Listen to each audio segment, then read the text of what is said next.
Alors pour ceux qui ne me connaissent pas, je m'appelle Armand Bailly et donc je suis développeur au sein des équipes de VRMS. Je développe en particulier tout ce qui est logiciel web. Et du coup l'an dernier je me suis occupé du programme Bug Bounty qu'on a lancé sur une de nos applications qui s'appelle VMAP. Alors pour ceux qui ne savent pas du tout de quoi je parle, ne vous inquiétez pas, je vais quand même vous expliquer comment on a lancé le projet et qu'est-ce que c'est qu'un fameux programme de Bug Bounty. Alors, un programme de bug bounty, en fait, ça va servir à améliorer, à tester et à améliorer la sécurité de votre application.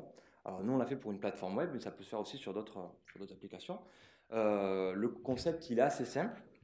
C'est qu'en fait, on va appeler des hackers professionnels et on va leur dire, bah, écoutez, allez-y, faites-vous plaisir, attaquez l'appli, donnez tout ce que vous avez et en échange, en fonction de la criticité des failles de sécurité que vous allez trouver, on va vous rémunérer. Alors pour faire ça, euh, on a utilisé on est passé par le biais d'une société qui s'appelle Bounty Factory. Euh, bon, elle est utilisée par pas mal de monde en France. C'est sympa parce que du coup ça parle français dedans. L'interface est bien aussi.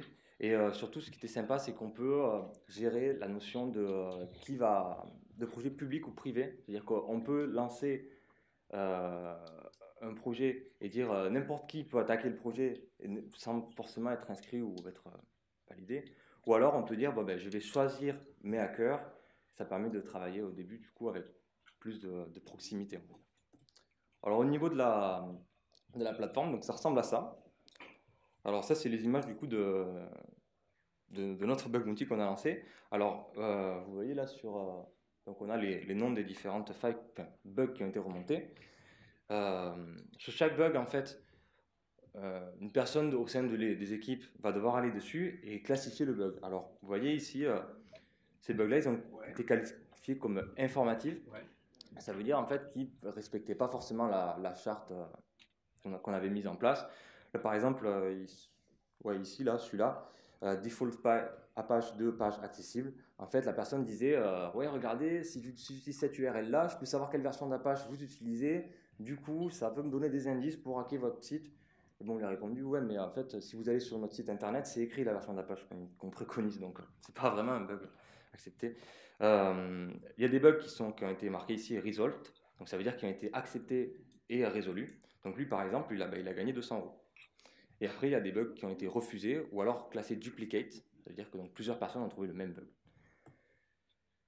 Alors, comment on lance un programme, comment nous on a lancé notre programme Bug Bounty? Eh bien, on a commencé par mettre l'application sur un serveur virtuel, de façon à ce que s'il casse trop de choses, on peut remettre les snapshots et recommencer. Euh, On leur avait aussi donné un lien vers le GitHub.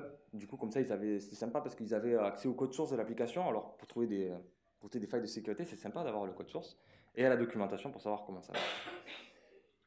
On a effectué une liste des vulnérabilités qui ont été récompensées. D'accord. Alors, nous, on a récompensé tout ce qui est accès à des fichiers auxquels ils ne devaient pas avoir accès, accès à de la donnée auquel ils ne devaient pas avoir accès, et on a surtout mis l'accent sur si vous accédez à de la donnée de propriétaire, ça va être la récompense maximum, quoi. Alors au niveau de la rémunération, mais ça va entre 100 et 800 euros suivant la criticité du bug. Et comme j'ai dit, pour tout ce qui est données magiques, ça va être du coup les plus récompensés. Il y a aussi des vulnérabilités non récompensées. Alors il faut quand même les préciser. Nous, on a décidé de ne pas récompenser les dénis de service. Alors un déni de service, en fait, c'est quand on attaque l'application souvent en force brute et qu'on fait tomber le serveur. Bon, ça, c'est pas fort. Enfin, si vous voulez, le serveur il tombe, ok, très bien, mais il n'y a aucune donnée qui a été retrouvée de toute façon. C'est pas. Donc on a décidé de ne pas rémunérer ça, ni non plus par exemple, si on me dit vous utilisez la version de PHP, je sais pas combien, et du coup il y a une petite faille qui vient d'être retrouvée, donc ça c'est pas notre application, du coup on n'a pas récompensé non plus. De toute façon, PHP, Apache, tout ça c'est bien sécurisé, ça va. La partie marrante, c'est que on a dû mettre dans les vulnérabilités non récompensées le fait que si vous menacez physiquement un employé de VRMS, ce sera pas mal. Non, non, mais c'est tout à fait standard et c'est tout à fait normal d'écrire ce genre de choses. Bon, si vous utilisez, si vous nous mettez un malware, non, non, non, ça ne sera pas récompensé. Euh,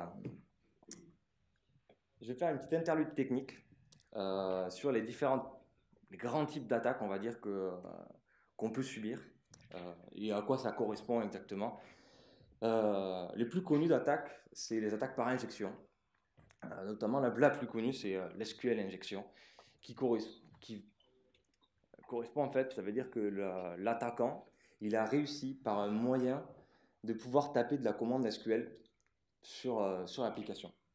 Et du coup, lancer des scripts et même venir éditer de la donnée carrément. Donc nous, depuis le début, au niveau des logiciels qu'on développe, on s'appuie sur les droits de Postgre pour agir sur l'interface. C'est-à-dire que si un utilisateur il n'a pas les droits sur certaines tables, ben, certaines parties de l'interface ne vont carrément pas s'afficher. Donc on se disait, nous comme on s'appuie à fond sur Postgre, il n'y aura pas de souci là-dessus, parce que même s'il faut une injection SQL, ils auront de toute façon accès qu'aux tables sur lesquelles leur rôle de connexion a les droits. Mais bon, vous verrez qu'on a eu quelques surprises. Un autre type d'injection qui est moins connu, mais très dangereux, c'est les injections XSS, Cross-Site Scripting. Alors ça, je vais vous donner un exemple pour mieux comprendre. Moi, par exemple, j'ai envie d'avoir d'accès à certaines données que j'ai pas accès à mon compte. Alors du coup, je vais dire à mon patron, je vais dire à Olivier, ah, Olivier, j'ai un super service WMS, regarde, tu devrais l'essayer. Olivier, il va utiliser son WebSIG préféré, il va mettre le service WMS, et le WebSIG, ce qu'il va faire, il va faire un get capabilities. Donc get capabilities, en fait, ça renvoie à un XML sur lequel il y a la liste des couches, tout ça. Moi, comme je suis un méchant hacker, dans le XML, j'ai inscrit des bouts de JavaScript. Et si le WebSIG en question n'est pas protégé face à ça, le JavaScript il va être interprété. Et là, moi, je peux très bien récupérer le token ou l'identifiant de connexion d'Olivier et me l'envoyer à moi par mail ou sur un service à part. Après, on a code injection, OS commande injection, ça c'est d'autres types d'injection. Détournement du domaine aussi, ça c'est malheureusement assez fréquent. C'est que quand par exemple, vous vous retrouvez avec une copie d'un certain site sur un autre, ou alors un site ou quelque chose où il y a un proxy, quelqu'un utilise votre proxy, un hacker va utiliser votre proxy pour attaquer un autre site, alors que vous ne l'avez pas voulu. Donc j'ai fini avec ça. Alors quand on a lancé, je reviens sur le lancement du programme. Donc quand on a lancé le programme, donc au début on a eu beaucoup de demandes qui ont été remontées, il y a eu beaucoup d'activités. Notamment parce qu'on a fait la petite erreur de l'ouvrir à tout le monde d'entrée de jeu, au lieu de minimiser un peu les hackers. Au total, il y a eu 48 bugs remontés. Sur les 48 bugs remontés, il y en a 14 qui ont été acceptés, 16 refusés et 18 dupliqués. Donc en fait, vous voyez, il y a beaucoup quand même de bugs dupliqués. C'est un peu dommage parce que ça veut dire qu'il y a des hackers qui ont travaillé pour rien, puisque un autre avait déjà trouvé le bug. Parmi les failles qui ont été retrouvées, on a eu du détournement de domaine, donc avec le fameux proxy justement. On a eu de l'injection SQL, du cross-site scripting. Et tout à l'heure, je vous ai dit, l'injection SQL, si vous limitez les droits de vos utilisateurs sur Postgre par exemple, il n'y aura pas de problème, parce que ça n'utilisera que leur truc. Alors en fait, non. Parce qu'il y a une faille de sécurité qui s'appelle le Time-Based Blind SQL. Alors qu'est-ce que ça veut dire? Ça veut dire que, par exemple, je fais une requête en disant select étoile from et je mets un schéma point table.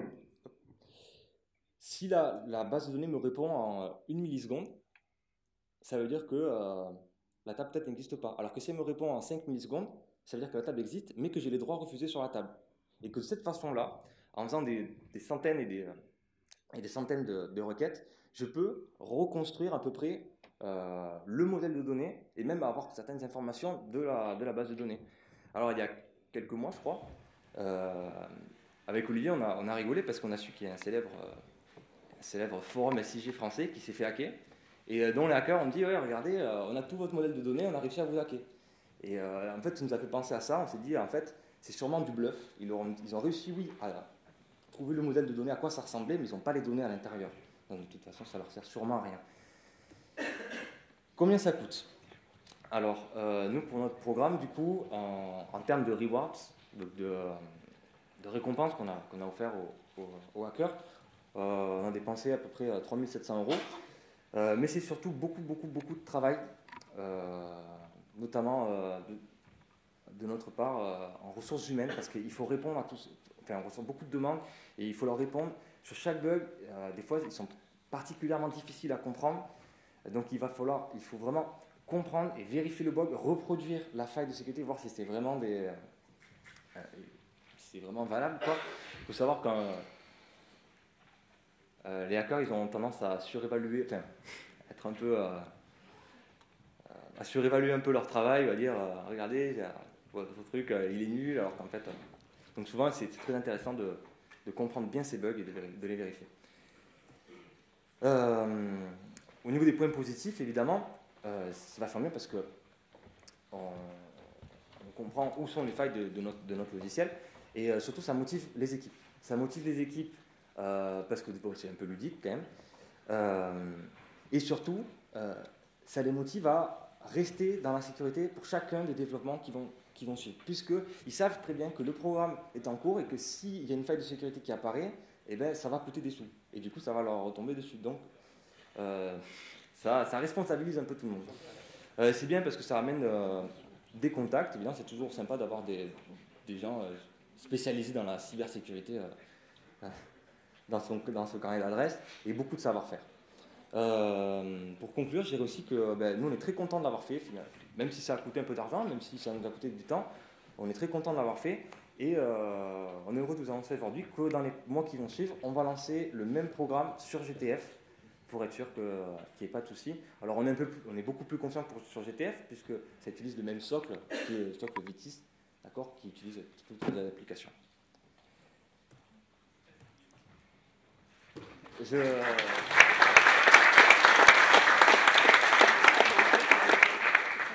Merci beaucoup. Est-ce que vous avez des questions à ce sujet? Moi j'en ai une parce que tu n'as pas parlé de la rémunération de la plateforme. La plateforme prend évidemment, la plateforme, donc les 3 700 € là, c'est sans compter la rémunération de la plateforme. Donc après, il y a des intermédiaires à payer. La plateforme, je ne connais plus le pourcentage exact, mais la plateforme prend un pourcentage. Il faut rajouter un quart, là, ça. Ouais, voilà. C'est pas gratuit, hein.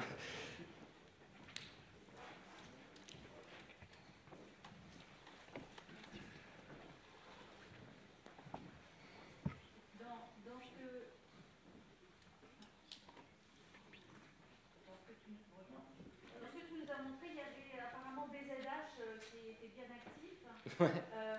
Justement sur ces 3 700 €, c'est 3 personnes, 10 personnes, 50 personnes, un qui a fait la moitié du boulot. Ouais, alors finalement c'est souvent les mêmes personnes qui rapportent des bugs. Alors c'est curieux comme leur façon d'opérer est très curieuse puisque en 5 minutes ils vont reporter peut-être 5 failles alors que sur chaque faille il y a un rapport peut-être de 2 pages sur la faille. Donc c'est rigolo parce que moi c'est clair et net qu'ils ont ils ont des sortes de robots en fait qui attaquent automatiquement et qui génèrent automatiquement les trucs. Je pense que pour GTF quand on va le lancer, notamment BZH fait partie des hackers avec qui on a beaucoup travaillé. Et qui est de très bons conseils du coup aussi pour corriger les failles. Donc je pense que quand on va lancer GTF, on va d'abord commencer avec 2 ou 3 hackers, puis petit à petit on augmentera ce chiffre, on finira peut-être par le grand public.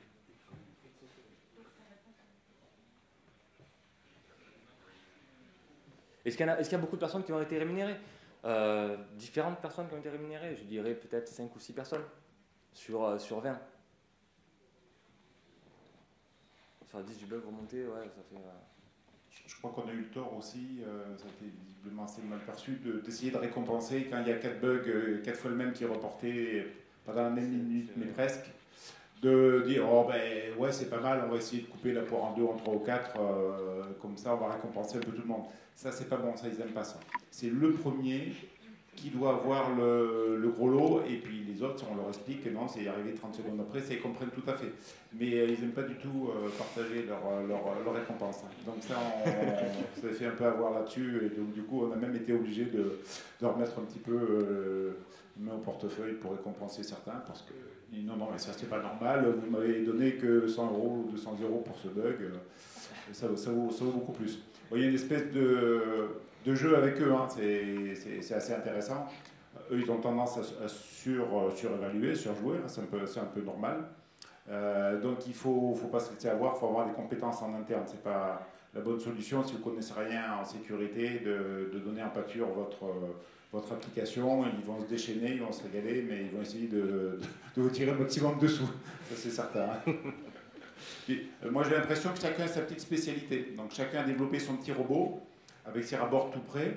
Et puis dès qu'il y a une nouvelle plateforme, il va lancer son robot, sa super application qui va détecter ces bugs. Hein. Il y en a qui sont spécialisés dans le SQL injection, d'autres dans du PHP, des choses comme ça. Bon, en tout cas, une expérience intéressante.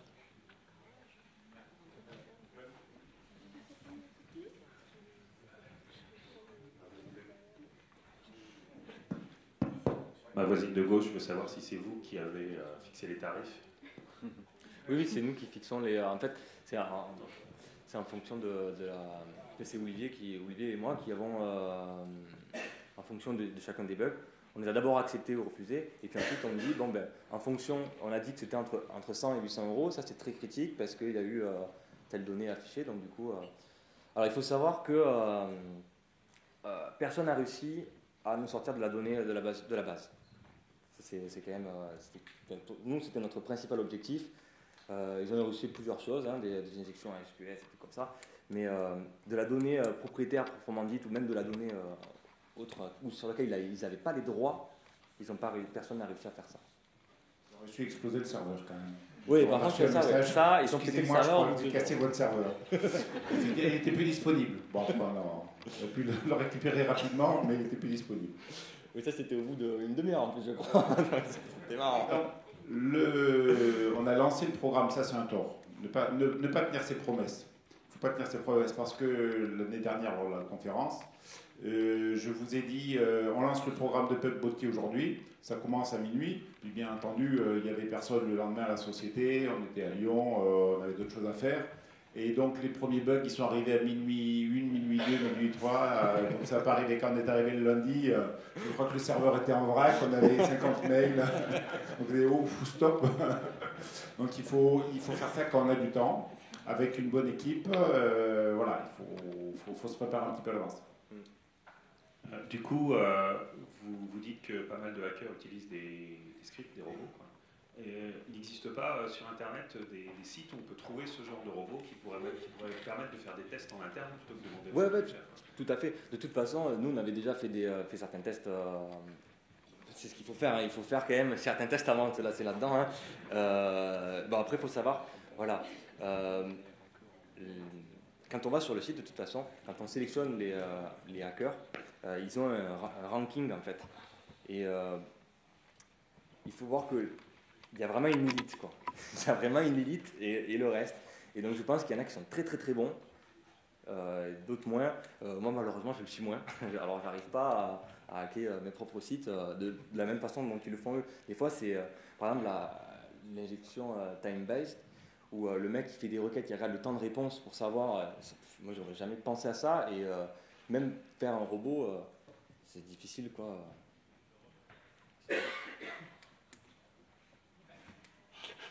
C'est bon. Ok, ben merci Armand.